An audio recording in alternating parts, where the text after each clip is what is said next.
You know, I've seen it work with clothing brands that get to 20K a month and just stay there for years. But on the flip side, I've also seen clothing brands that get to 20K a month and scale to 100K a month. I think one of the fastest one I've seen is in literal 2 to 3 months. And quite frankly, here's one thing I realized. Scaling to 100K a month from 20K a month around that range is really easy. The reason why people never scale to 100K a month isn't necessarily because their product is shit. It's because they don't understand how to build an actual brand. They're just so focused on the actual product itself. After consulting and managing ad accounts over 150 clothing brands and working with some of the biggest clothing brands in a niche, some brands you might know like Saint P, Anna Michon, Pluto Gold, Bremer, I've realized scaling to 100K a month really just comes down to these 3 main pillars that I'm going to talk about in this video today. And I don't say this often, I don't really put guarantees on anything, especially in my videos if you're familiar with my content, but if you can just implement at least one of the stuff that I'm going to mention in this video today, I can guarantee you that you're going to be in so much of a better position to actually scale. So with that being said, hope you can value out of this video. Okay, I'm taking a daily walk right now, 4 p.m. what I usually do, but usually I think the best one I do. So either way, hope you get some value out of it, and let's go through it. Pillar number 1 is what I like to call doubling down on your acquisition. So my biggest thing, obviously you may have seen from past content, I love to double down on what's working. So when I look at a business, especially if it's a business that is already doing some type of revenue, that means especially if it's consistent, and that can be anywhere from 1K, 2K, 10 to whatever it is, there's always something working. And if there's something working, what I like to do is juice it out much as I can before I add in another variable. And why I do that is because the thing is, right, if something's already working and you keep on adding variable towards like a system, or especially like when it comes to the actual acquisition, then we're going to get to a position where if something breaks and something doesn't work or to what our expectation is, then we're going to be like, what the fuck? And then we're going to be scrambling back to sort of what we need to do, where we need to fix it, and there's going to be a bunch of headaches. So usually the first thing that I like to do when I come into a brand is to just double down on what's already working, especially, okay, not the product side of things, because product alone isn't what's necessarily going to get to where you want to go. What I like to double down on is the actual acquisition side of the business, right? So for example, look at the actual organic marketing, your paid acquisition, your email SMS marketing, right? Between all those channels, look at what's already working consistently, right? Let me give you guys an example. For example, if you've been posting for years on organic marketing within your brand, there is going to be a specific type of format you can be looking for when it comes to organic marketing that's bringing you in a lot of views and attention, right? Obviously, that's, you mentioned top of funnel content alone isn't going to get you to convert, but it is one type of thing that has been working well. I will just double down on it, because at the end of the day, if your middle of funnel and bottom funnel content is still shit, but your top of funnel content can be doubled down, you're still bringing more eyeballs to be converted into future customers, right?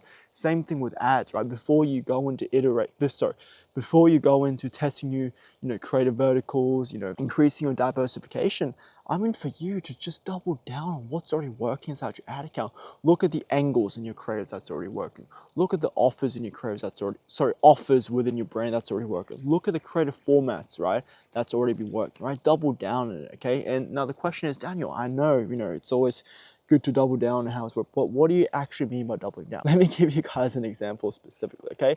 If I was in a position where I had an ad account and I had a creative that was doing super well, right? My plan isn't to just test random creatives XYZ just because someone told me to. I'll be doubling down, first of all, understanding why that creative is working, because there's always a reason why. So first things first is to always understand the reason why it's working, because there's always a reason why if you put out a flat lay creative and it's doing better than a model shop. It's not because it's lucky. It's not because, it hit the algorithm better when it comes to ads. There's always a reason why, because at the end of the day, sales isn't luck. So you need to figure that out first. And one of the biggest reasons why is just understanding everything from your ICP's perspective. So what I mean by that is, at the end of the day, your ICP is the people that we're trying to target when it comes to our positioning or messaging within the brand, right?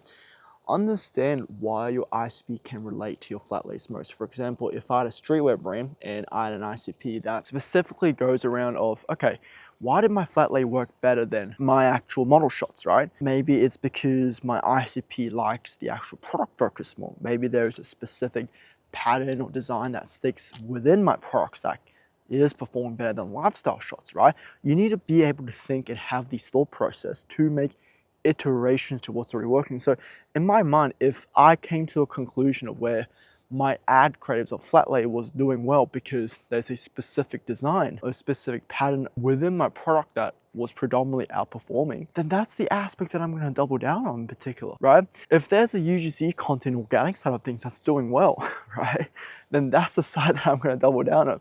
It's as simple as that, right? And I think so many people look for this new shiny object or new mechanism to implement to the brand, but quite frankly, like one of the easiest principles is to just double down on what's existing inside your business already and just do more of it. I know that sounds very fucking boring, but it's the complete truth. Okay, my second pillar is coming from a situation of not forgetting to build a brand. When you're at the 10, 20K a month, so many people stay in that same position because they just keep selling a product. But the thing is, to actually build a brand that can scale to 100K a month easily and consistently, you need to build a brand, okay? Many people get this wrong. People think this brand is being, specifically getting big as you can or whatever it is, but we don't want to become a TikTok brand or a dropshipping brand that just falls off after a couple months. We want to be known as a brand. So there are a couple of ways you can actually position yourself to build an actual brand so you can scale flawlessly, okay? Number one is to be known for something. What I mean by to be known for something, if you look at every single brand, Supreme, Bape, Gymshark, Cortez, like these are some of the brands that, the big mega brands, S-tier brands, like they're all known for something, right? The Supreme logo tee, right? The Bape, the Shark hoodie, right? The Cortez, the track pants, right? Gymshark, the actual compression tee. Like they're all known for something. And it doesn't necessarily have to be a product as well, but you need to build a brand around it. Because the thing is, right? When you're building a brand and you just come to a situation of where, you're just selling a product, offering discounts, everything, stuff like that, then it's gonna get to a situation where the hype dies down. And I've seen that across the brands where they just keep doing the same thing over and over and over again without adding anything new, without building their brand on it and just building their product on it. And that's the biggest reason why I've sort of left it down. To do that, my high recommendation is to actually niche down. And not many people might agree with me, but niching down is probably one of the highest levers you can pull with your brand. Because the thing is, so many people that I've seen successful brands as well are way too broad. And if you're way too broad, you're gonna come to a situation where you don't really stand for anything. Because the thing is, if I had a streetwear brand, my competitors are not Gymshark or Supreme. I want to niche down to a very, very specific audience, right? That I know my products can provide a very, very good value to them, right? Because let me give you guys an analogy. If I had a heart problem, let's just say I had a bad heart problem, am I going to go to a doctor that focuses on heart? Or am I going to go to a doctor that is sort of well-rounded, is well-known for everything? No, I'm probably going to go to a specialized doctor who focuses on heart. Why? Because I know that doctor can provide a very specific solution to my very specific problem. And that's the way I need you guys to think. Like you see all these big brands like Nike, Adidas, right? They're all individualized to a very specific niche when they started. And I'm saying that because 100K a month for a clothing brand is very fucking small. It's tiny. So we need to get in a situation where we need to niche down, because you're listening to me right now because I know I'm talking to you directly, right? If I was talking to a visitor of 5,000 people, you're less likely to listen to me, and that's just facts right there, right? And again, within our marketing, within the message, within the offer, we want to position our brand to just for them, And let me give you guys an example, right? If I had a gym brand, for example, my ICP, my ideal customer profile, my niche isn't going to be people who go to the gym, right? My ICP is going to be people who, 18-year-old males who feel very insecure about their body, who goes to the gym late at night, who smokes, who is very inspirational, stuff like that, right? Which sort of gives like massive leverage between every single one of your brands, because the thing is, everyone can compete on product. And that's the fact, right? Everybody can make that Supreme logo tee. Everybody can make that Gymshark compression. They're quite frankly, the materials are quality.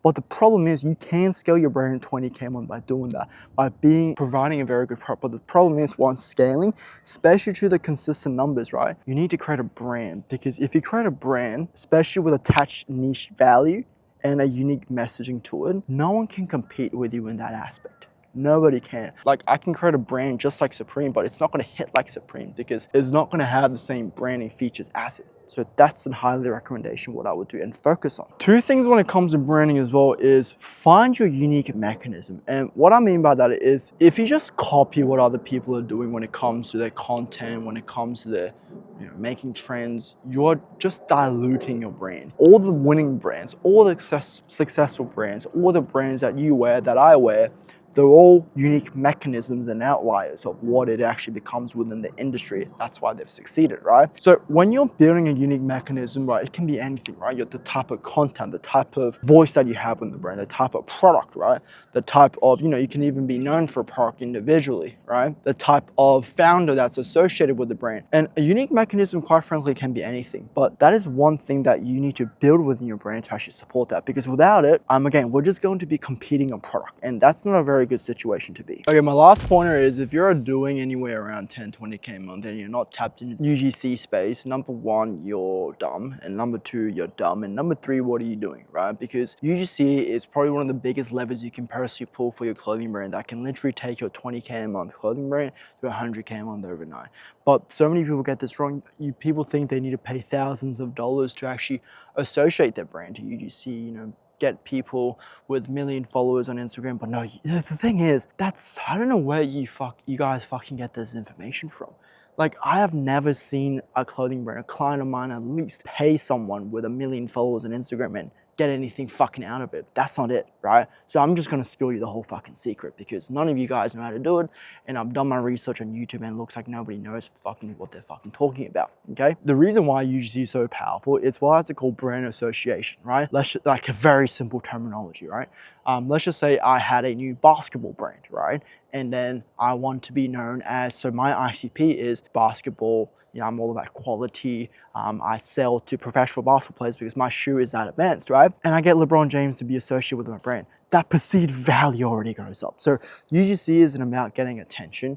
UGC isn't about getting, virality or traffic. Yes, that's part of it, but what it actually does, especially if you position it the right way and you do it the right way, it increases the perceived value your brand has towards within your niche. Pointer number one is finding a UGC that is actually in your niche and what you do. For example, very logically, if I had a golf brand, then I want to find a UGC people that, number one, actually looks like my ICP, meaning who I'm actually selling to, right? Number two is they're in my niche of film, right? For example, if I'm selling a golf gear, I don't want someone who makes fucking cooking videos to be representing my products because it just wouldn't make sense. Okay, very basic, but people don't get that, right? So people who actually make golf content specifically. Number two though, it's like the thing is, followers is not the one you want to look for because followers doesn't mean shit in terms of getting sales. The whole point of association and the whole point of increasing perceived value for our brand, tying it to a UGC, is to basically gain trust, because you can gain trust so fast. Either that example that I've given you with LeBron James, right? It's like I can start a brand tomorrow and gain trust within thousands of eyeballs because I have the right people representing my products and the right ties and association to it, right? Whereas I can take years and years to build it through content, through testimonials, client reviews, right? But with the right association with the right people you can build associate. The one thing that I want you to understand, the reason why is because LeBron had a brand. UGC people have a brand. And what we're doing is by giving the products to them, we're getting association from the community that they built over decades of LeBron's career or whoever's career within the UGC. We're basically getting that within seconds because as soon as LeBron talks about the product, as soon as LeBron keeps wearing the product, we gain massive trust in the market. And that's the same thing that I want you to realize. When people come onto the Instagram page and try to look for people that represent the clothes, the number one thing that you don't want to look for is followers because that doesn't mean shit. I'd rather have someone that's representing a UGC creator that has 100 followers, but 99 of the people actually interact and actually love the creator, right? So there are a couple of things that you need to look for individually. Number one is obviously the community aspect. That's the biggest question. Do they have a community? Because that's the main thing. We don't give a fuck about their fame and what the fucking follower count is or how many views they get on a video. That's not what we want. We want the community aspect. So number one is the post. Do they post regularly? Do they post every single day? And how consistent are they with that? Number two, the stories. How consistent are they with the stories, right? Because if they're more consistent, they've been doing that for a long time, they've accumulated the audience to build massive trust within it, right? Third thing is you need to check the comment section, the save post, and the shares within every single post and see the type of engagement that you have, right? Because the thing is, we're not trying to get mega influencers to wear our products, and that's how we promote it, right? What I mean by UGC is having the right association. If you do that right between 3 to 5 multiple people, especially at an early stage, as they grow, you grow, because you have direct ties and association within that product, which is pretty fucking cool, right? So it's kind of like you're seeding the product towards them, right? You're seeding the products toward the UGC at an early career. Again, it has to be anywhere from 20, 30, 40K. It doesn't matter. As long as you position them that they have a community within your niche, right? That they have a community. Because the thing is, right, if they talk about a product, if they wear the product in a video, that community of people that the UGC spend years and years and years in building, we've gained that trust overnight, and they're going to come to our brand. So we're kind of like, we're brands here, and we're just gaining trust from these UGC people all overnight. And what that does, two things. Number one, they can post about it, but that's not even the most important part.